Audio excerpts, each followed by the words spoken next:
कॉटनमध्ये आपल्याला drip इरिगेशनमध्ये fertigation सॉफ्टवेअरमध्ये आपल्याला पहिला डोस घ्यायचा आहे मामा 19-19चा प्रति एकर 3 किलो आणि मॅग्नेशियम सल्फेट प्रति एकर 1 किलो म्हणजे 4 किलो खत आणायचं फक्त. तर 4 किलो खत 19-19चे 3 पुढे आणि मॅग्नेशियम सल्फेटचा 1 आणि ह्युमस आणि बायोमिक्स आता सोडलं आहे आपण त्याच्यामुळे ते सोडायची गरज नाही. आणि दुसरा डोस याचा राहील आपला जवळपास 28 दिवसांनी.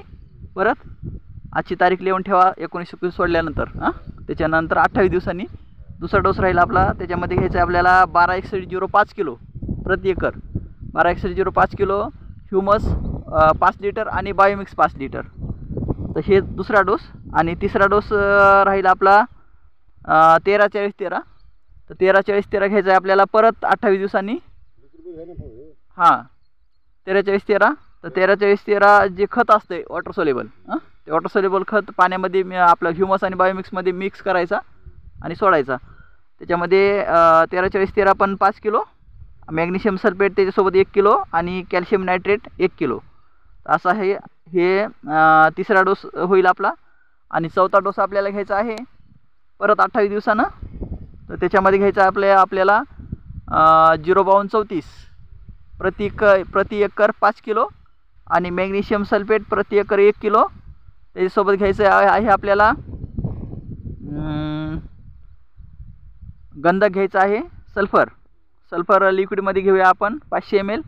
त्याच्यानंतर घ्यायचं आहे आपल्याला calcium nitrate 1 kilo, humus 5 litre आणि बायोमिक्स 5 लिटर. हे चौथा डोस.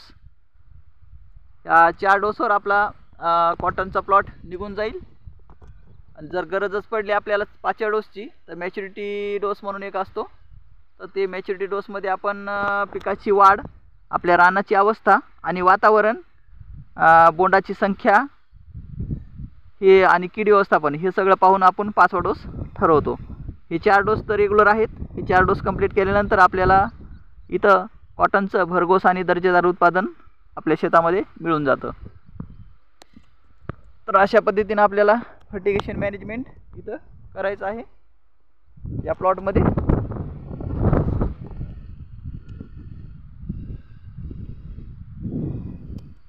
उद्या दिसन बघा ही सगळी.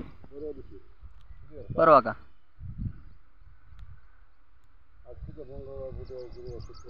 हां चिकट रान आहे ना, थोडंसं जाचक जाते.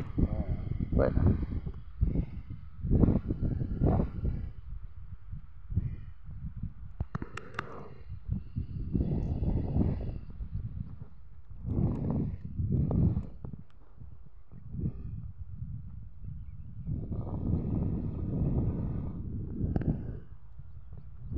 आता बोरवेलचं प्रॉब्लेम पाणी का विहिरीचं याला.